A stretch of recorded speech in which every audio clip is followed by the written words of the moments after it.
Bapak, Ibu, Saudaraku yang dikasihi Tuhan, dalam menjalani kehidupan, tentulah kita seringkali mengalami yang namanya takut.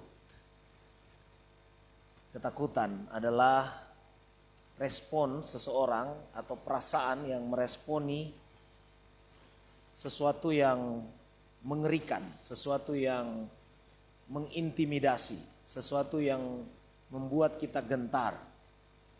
Bisa jadi itu sosok yang kelihatan, tapi juga bisa tidak kelihatan. Bisa juga sebuah masalah yang besar atau masa depan yang suram.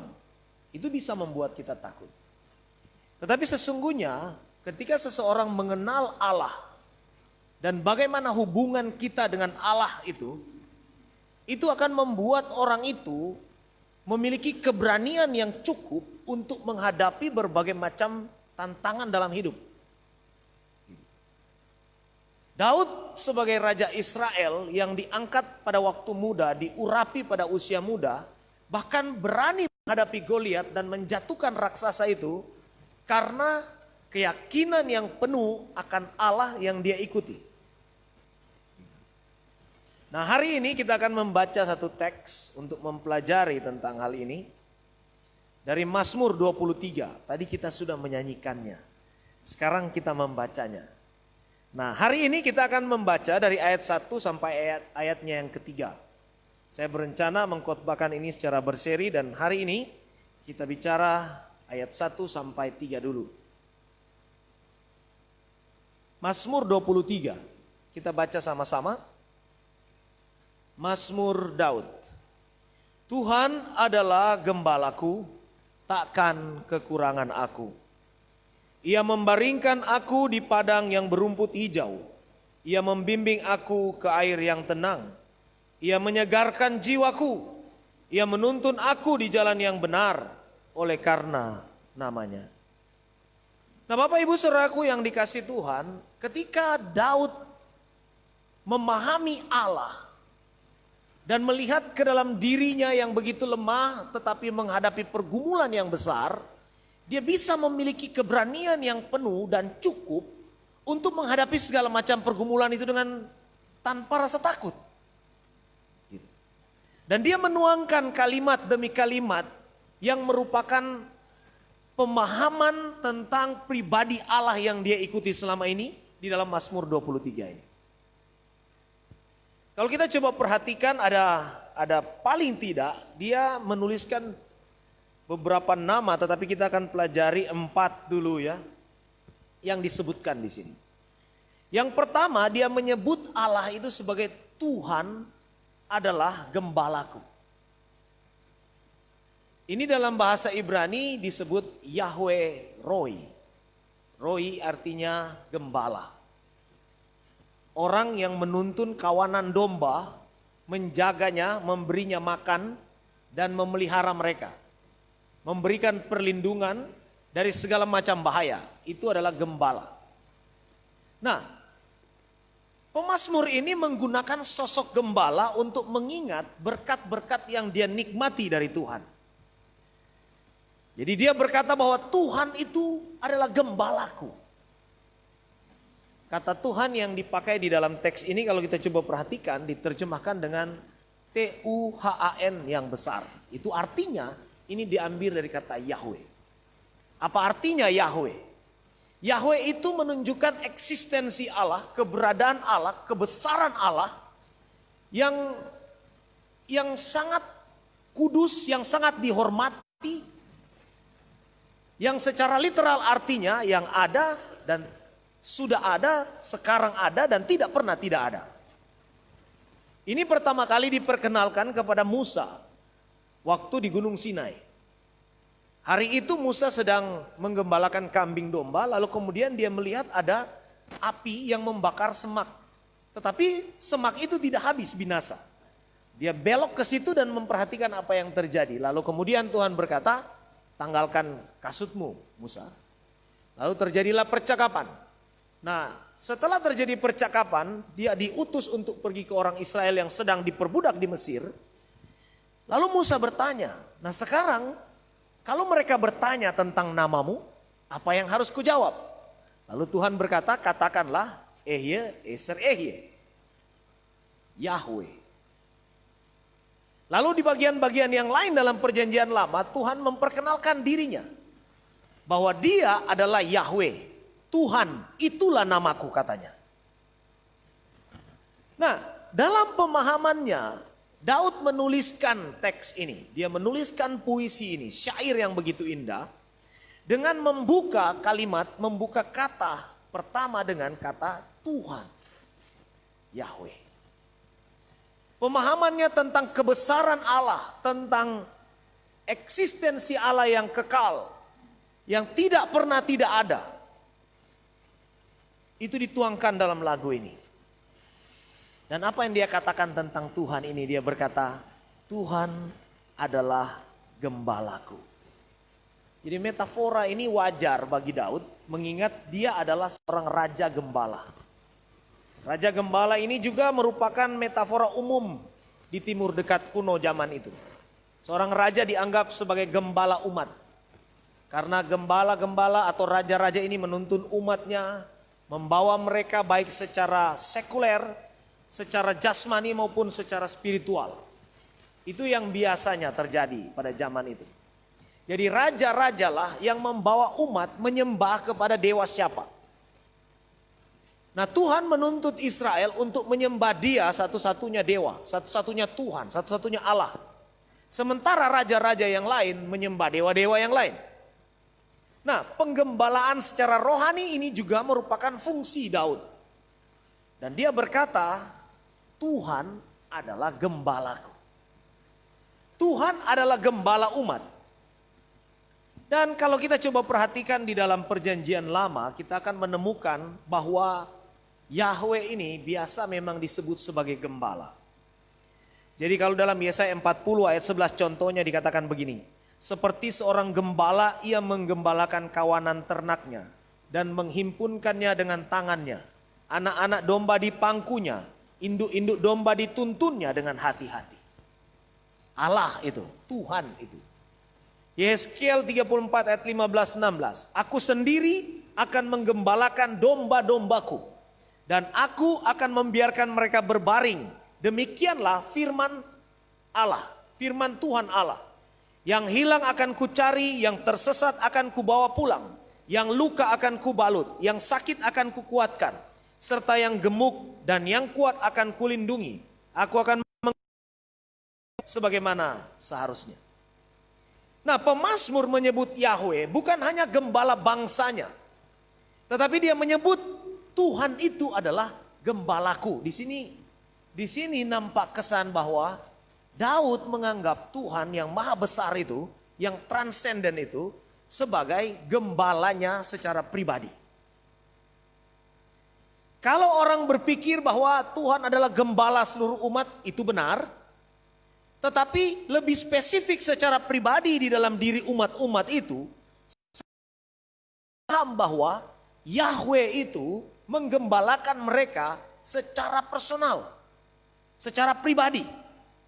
Nah, Daud membangun hubungan ini dengan Tuhan karena pemahaman bahwa Tuhan adalah gembalaku. Aku itu menunjukkan dirinya sendiri. Bahwa dia di hadapan Allah punya hubungan yang personal. Punya hubungan yang khusus. Artinya apa? Artinya bahwa gembala ini, dia tidak hanya memandang umat secara keseluruhan. Tetapi dia memandang bahkan menghafalkan nama dari setiap dombanya. Dan menyebutkan mereka, memanggil mereka satu persatu dengan nama mereka. Itu gembala. Jadi rupanya gembala-gembala yang baik itu ya, gembala-gembala kawanan domba itu biasanya memberi nama domba-domba mereka satu persatu. Sehingga mereka bisa menyebutkan setiap domba itu satu persatu, memanggil mereka dengan nama-namanya. Dan domba-domba itu akan datang. Itulah sebabnya Tuhan Yesus menceritakan berkata bahwa aku mengenal dombaku. Bahkan setelah kita membaca perjanjian baru rupanya, Yesus sendiri mengakui bahwa akulah gembala yang baik. Nah, perhatikan ini baik-baik Bapak Ibu.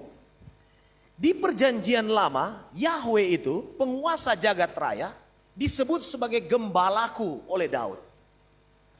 Dalam nubuatan tentang Mesias, Yahweh itu disebut gembala umat. Dan umat adalah domba-domba gembalaannya. Dan ketika kita memperhatikan wahyunya secara progres, artinya Alkitab sampai di perjanjian baru, rupanya kita menemukan bahwa yang berkata bahwa dia adalah gembala hanya Yesus. Jadi seolah-olah begini, Yahweh di perjanjian lama itu menunjukkan bahwa dirinya adalah pribadi yang begitu besar yang memimpin umat. Tetapi sampai di perjanjian baru ada satu orang yang berkata bahwa akulah gembala yang baik. Nah, jadi kalau kita mau bertanya, siapa sebenarnya sosok gembala itu? Gembala yang ada di perjanjian lama. Yahweh itu yang disebut oleh Daud, Yahweh adalah gembalaku itu. Tidak bukan, tidak lain dan tidak bukan Yesus Kristus sendiri. Karena Yesus dengan tegas mengakui bahwa akulah gembala yang baik. Gembala yang baik memberikan nyawanya bagi domba-dombanya. Sedangkan seorang upahan yang bukan gembala dan yang bukan pemilik domba itu sendiri, ketika melihat serigala datang meninggalkan domba-domba itu lalu lari. Sehingga meraikan domba-domba itu. Ia lari karena ia seorang upahan dan tidak memperhatikan domba-domba itu. Akulah gembala yang baik dan aku mengenal domba-dombaku dan domba-dombaku mengenal aku. Sama seperti Bapa dan aku mengenal Bapa dan aku memberikan nyawaku bagi domba-dombaku. Ini cocok dengan kisah Yesus yang dicatat dalam Lukas 15 ayat 4 itu ketika Yesus berkata kepada orang-orang Farisi, siapakah di antara kamu yang mempunyai 100 ekor domba dan jikalau ia kehilangan seekor di antaranya tidak meninggalkan yang 99 ekor di padang gurun dan pergi mencari yang sesat itu sampai ia menemukannya. Cocok sekali dengan prinsip yang disampaikan oleh Daud bahwa Yahweh adalah gembalaku. Yesus adalah gembala kita. Bahkan Yesus adalah gembala saya, gembala Anda, satu persatu dia memimpin kita. Tapi yang menjadi masalah adalah banyak kali domba-domba ini tidak memiliki hubungan yang personal dengan gembala ini. Kita tidak membangun percakapan antara kita dengan dia secara personal. Banyak orang Kristen yang berkata Kristen, tetapi bahkan berdoa pun mereka sulit. Secara pribadi, kalau Anda mau berdoa di depan umum barangkali hal itu mungkin karena merasa kurang percaya diri dengan kosakata. Bukan itu persoalannya. Tetapi membangun hubungan pribadi, di mana kita membaca firman-Nya setiap hari. Permulaan kita. Itu namanya membangun hubungan secara personal dengan Allah. Kita punya peluang besar untuk memiliki hubungan yang intim dengan Dia. Tetapi kemana kita pergi ketika kita berhadapan dengan pergumulan? Banyak kali kita lupa kepada Sang Gembala Agung kita secara pribadi. Nah, ini masalahnya. Tuhan adalah gembalaku. Ini yang pertama. Datanglah kepada Dia. Dia mengasihi kita. Dia bahkan mencari 1 ekor domba yang terhilang. Dibawa pulang dan ditaruh di pundaknya. Dan tidak ada 1 ekor pun dari antara domba-dombanya yang diinginkan dia untuk terhilang. Yang akan dibiarkan terhilang. Dia mencari. Kemudian yang kedua, Daud berkata begini, takkan kekurangan aku. Apa artinya takkan kekurangan? Kita banyak keperluan, kita banyak kebutuhan. Dan dalam hal kebutuhan-kebutuhan itu barangkali kita merasa banyak kekurangan. Seringkali kita rasa kurang duitnya, kurang berasnya, kurang macam-macam ya. Kurang terhormatnya, kurang jabatannya. Banyak yang kurang. Tapi coba perhatikan apa yang dikatakan Daud. Dalam pemahamannya tentang gembala ini, dia berkata, ada pemahaman lagi tentang Allah yang dia ikuti. Yaitu Allah itu adalah Allah yang mencukupkan. Allah Tuhan Yahweh ini adalah Tuhan yang menyediakan. Nama Tuhan menyediakan atau Jehovah Jireh ini diperkenalkan kepada Abraham dalam Kejadian pasal 22. Ingat kisah waktu Abraham disuruh oleh Allah untuk mempersembahkan anaknya Ishak. Lalu kemudian setelah Abraham mau mengangkat pisaunya menyembelih anaknya sebagai korban bakaran, tiba-tiba ada suara malaikat Tuhan berseru dari langit. Jangan kau apa-apakan anak itu. Lalu kemudian dia menoleh ke belakang, ada domba yang tanduknya terlilit semak belukar. Diambilnya lalu dipakai untuk persembahan kepada Yahweh. Lalu Abraham berkata, sungguh di atas gunung Tuhan menyediakan. Jehovah Jireh. Dia menyediakan apa yang dibutuhkan. Kenapa kita seringkali merasa begitu kurang dan berpikir bahwa kayaknya Tuhan tidak mencukupkan aku. Sebenarnya bukan tidak mencukupkan kebutuhan. Tapi memang Tuhan tidak mencukupkan keinginan. Karena tidak ada yang dapat mencukupkan keinginan seorang manusia. Keinginan seseorang itu seperti lubang hitam yang ada di atas langit sana. Segala sesuatu yang lewat akan dihisapnya ke dalam dan tidak pernah full lubang hitam itu. Begitulah keinginan seseorang. Tetapi ketika Kristus ada dalam hidup seseorang, maka dia akan memiliki kehidupan yang penuh. Karena dia tahu pasti bahwa dia tidak akan kekurangan apa-apa. Karena Tuhan Yesus sendiri berjanji hidup yang dia berikan adalah hidup yang berkelimpahan. Nah sekarang persoalannya kecukupannya bicara apa? Saya melihat ada dua hal ketika bicara tentang kecukupan. Pertama, kecukupan secara jasmani. Makan, minum, pakai. Ini bahkan dikatakan oleh Tuhan Yesus ketika dia bicara kepada murid-muridnya, burung di udara tidak menabur tapi dipelihara oleh Allah. Bunga di padang tidak memintal tapi dandanannya indah sekali. Didandani oleh Allah dengan begitu indah. Jadi Tuhan memelihara anak-anaknya dengan begitu sempurna. Itu pasti. Itulah sebabnya saya selalu berprinsip bahwa orang Kristen, orang percaya itu seharusnya tidak hanya sekadar bertahan hidup. Tidak ditentukan hanya untuk survive di dunia ini, tetapi membangun hidup. Mungkin kita berasal dari latar belakang keluarga yang begitu sulit, begitu susah. Tetapi kalau kita berjuang dengan berharap bergantung kepada Allah, maka Dia akan memberkati apa yang kita kerjakan. Itu pasti. Nah, jadi bicara tentang kecukupan secara materi, oke. Sejauh semua yang kita kumpulkan di dunia ini dipakai untuk kemuliaan Kristus, Tuhan pasti memberkati. Jadi ini yang pertama. Lalu kemudian kecukupan dalam hal apa?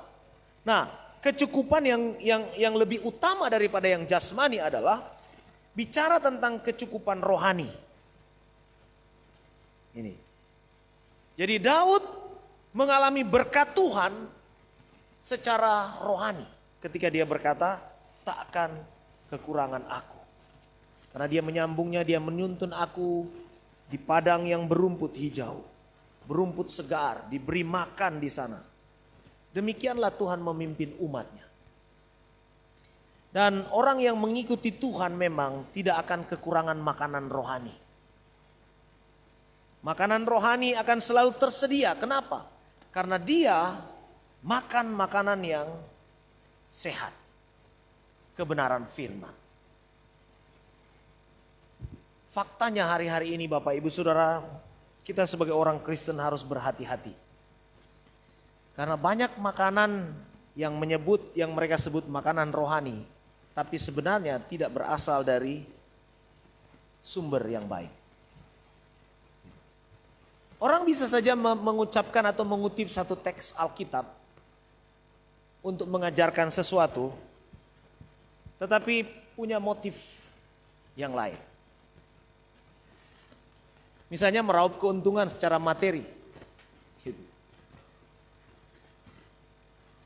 Firman Tuhan yang tidak digali dengan bertanggung jawab sesuai dengan metodologi penelitian teks, kemungkinan besar akan berujung pada kesesatan. Saudara bisa menonton YouTube dan mendengar apa yang diajarkan oleh pengajar-pengajar yang menyebut diri mereka Kristen.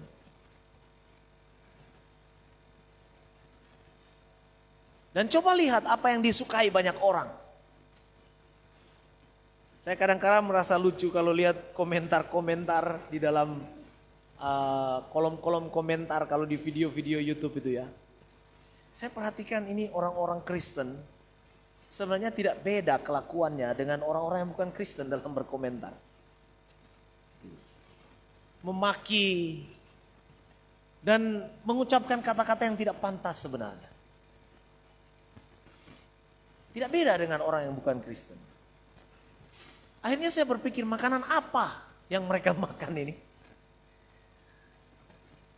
Karena logikanya seperti yang dikatakan firman Tuhan di dalam 2 Timotius bahwa ketika seorang membaca firman, mempelajari firman, maka itu bisa mengubah hidupnya. Bermanfaat. Mengajar, mendidik orang dalam kebenaran. Dan semakin orang paham akan kebenaran, hidupnya akan semakin rohani. Karakternya akan berubah. Jadi mengherankan jika ada orang yang sudah lama Kristen, mengaku baca firman, tapi tidak berubah secara karakter. Itu persoalan. Barangkali ini yang dikatakan oleh firman Tuhan di dalam surat Ibrani itu ya, bahwa mereka makannya itu selalu susu aja. Ibrani 5 ayat 12-14 dikatakan begini, sebab sekalipun kamu ditinjau dari sudut waktu, sudah seharusnya menjadi pengajar. Kamu masih perlu lagi diajarkan asas-asas pokok dari penyataan Allah. Dan kamu masih memerlukan susu, bukan makanan keras. Sebab barang siapa masih memerlukan susu, ia tidak memahami ajaran tentang kebenaran. Sebab ia adalah anak kecil. Tetapi makanan yang keras adalah untuk orang-orang dewasa, yang karena mempunyai panca indera yang terlatih untuk membedakan yang baik daripada yang jahat. Keras di sini bukan berarti mendengar khotbah-khotbah yang disampaikan dengan suara keras, saudara. Bukan. Saya memahami makanan keras bagi seorang Kristen yang dewasa adalah kebenaran firman yang digali semakin dalam dengan pemahaman yang sesuai dengan apa yang disampaikan oleh penulis Alkitab. Itu makanan keras. Banyak orang yang senang mendengar khotbah-khotbah tentang berkat. Kamu akan diberkati, kamu dikuatkan. Oke, itu tidak ada masalah. Memang firman Tuhan bicara berkat juga. Tapi kalau yang diinginkan orang didengar adalah hal-hal yang menyenangkan dirinya saja, wah, kemungkinan ada masalah dengan orang itu. Dia seperti bayi yang hanya mau makan, minum susu aja. Kita harus bisa mengolah apa yang kita terima. Seperti ibarat kita makan makanan jasmani, kita tidak mau makan bubur setiap hari, ya kan? Harus ada nasi. Saya ingat ada teman kami di Palu, dia punya anak kembar, laki-laki. Dan suatu hari dia bawa ke sekolah dan saya heran. Anaknya itu diberi makan bubur saring. Itu besarnya sudah sudah kelas 1 SD waktu itu. Saya tanya, kenapa dia makan bubur saring? Iya Pak, memang ini makanan mereka. Terus enggak makan yang lain? Tidak. Jadi saya biasanya memblender bubur dengan segala macam sayuran itu. Wortel apa itu. Lalu bahkan bukan hanya diberi makan pakai sendok. Diberi minum seperti susu, didot. Saya bilang, wah kacau ini. Efeknya apa? Anak-anaknya itu bahkan tidak tahu cara mengunyah makanan. Giginya lengkap. Tapi tidak punya kemampuan untuk mengunyah makanannya. Saya tidak tahu sekarang ya, pasti anaknya sudah SMP ya. Saya tidak tahu apakah mereka sudah punya kemampuan itu. Jadi kalau kita melihat ada manusia seperti ini, kita pasti akan segera mengidentifikasi ada masalah dengan orang ini. Nah, dalam kehidupan rohani kekristenan, kita juga harus menjadi orang-orang yang dewasa. Artinya apa? Ketika datang pengajaran, kita harus berpikir kritis, mengelolanya, dan mempertanyakan, benarkah yang kau katakan itu? Apa dasarnya? Dari mana engkau membangun kebenaran itu? Kalau itu tidak berasal dari kebenaran firman, maka kita harus menolaknya. Tapi bagaimana kita bisa melakukannya? Baca Alkitab saja, kita jarang. Bersyukur kita punya Alkitab sekarang ini yang beredar bebas. Di Indonesia loh, kalau di Cina sana kita tidak tahu. Tapi kita jarang membacanya. Itu masalahnya Bapak Ibu. Kalau kita mau bertumbuh sebagai orang Kristen yang akan mengalami pemeliharaan, maka kita harus bertumbuh dengan makanan yang sehat. Baca Alkitabmu. Jangan biarkan dia berdebu di atas lemari. Jangan biarkan. Buka dia setiap hari, renungkan dia dan lakukan. Kalau kita setia melakukan itu, bertumbuh di dalamnya, perhatikanlah apa yang akan terjadi dalam hidupmu selanjutnya. Jadi jangan hanya tahu merengek dan berkata Tuhan tidak berkati hidupku. Sementara membaca firman-Nya saja kita enggan. Lalu kita berkata masalahnya bukan padaku tapi pada Tuhan. Waduh. Setabu balik dunia kalau begitu. Nah Bapak Ibu Saudaraku yang dikasihi Tuhan, mari bangun diri kita. Dengan pemahaman yang benar akan kebenaran. Jangan heran kalau ada kehidupan seseorang yang tidak naik-naik. Karena dia tidak cinta kepada kebenaran. Itu bisa menjadi masalahnya saudara. Jangan heran kalau masalahmu itu tidak pernah selesai-selesai. Kenapa? Karena kita tidak mengikuti tuntunan dari Gembala Agung di dalam kebenaran. Kita tidak makan makanan yang disediakan oleh gembala itu. Itu namanya Jehovah Jireh. Dia mencukupkan kebutuhan jasmani, tapi lebih dari itu, dia mengenyangkan kita dengan kebutuhan rohani. Lalu yang begini, dia membimbing aku ke air yang tenang. Air yang tenang itu biasanya berbicara tentang kedamaian, kesejukan. Ya kan? Kalau kita datang ke Danau Poso, biasanya kalau sore-sore anginnya kencang. Waduh, saya pernah begitu ketakutan di atas danau itu waktu masih kecil ya, masih SD. Baru belajar mendayung waktu itu. Jadi kami pergi di gong, batu gong itu untuk mancing mujair di situ. Tapi tidak jadi mancing, teman saya akhirnya nyelam. Dia sudah bawa panah lalu nyelam. Nah pada waktu dia nyelam, saya sendirian di atas perahu itu dan angin cukup kencang. Lalu kemudian saya sudah mulai ke tengah. Dia tidak tahu. Pas dia muncul di permukaan, saya sudah jauh. Waduh, dia bilang dayung sini, dayung sini. Saya ketakutan luar biasa. Karena airnya tidak tenang. Nah, maksud saya begini. Nggak usah tanya, terus gimana selamatnya? Ya selamat, sudah datang, ini sudah ada di sini ya. Tapi begini, saya membayangkan ada kalanya danau Poso itu begitu teduh, begitu tenang. Dan coba kita bandingkan ketika kita berada di atas air yang tenang dengan air yang bergelombang itu. Perasaannya tentu berbeda. Nah, di sini dikatakan bahwa Yahweh itu, gembala Daud ini, membimbing dia ke air yang tenang. Apa tujuannya di sana? Tentu saja untuk memberikan kesegaran jiwa. Untuk memberi damai kepadanya. Nah, di sini nama berikutnya muncul. Nama Yahweh. Yaitu Yahweh Shalom. Jehovah Shalom. Jehovah Shalom ini muncul di dalam Hakim-Hakim 6 ayat 24.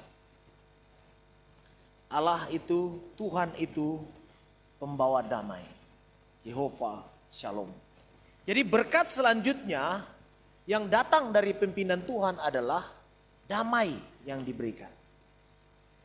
Air di situ biasanya bicara tentang ketenangan, tetapi juga penyucian. Ketika domba-domba dibawa ke air yang tenang, biasanya gembala akan memandikan mereka, membersihkan mereka.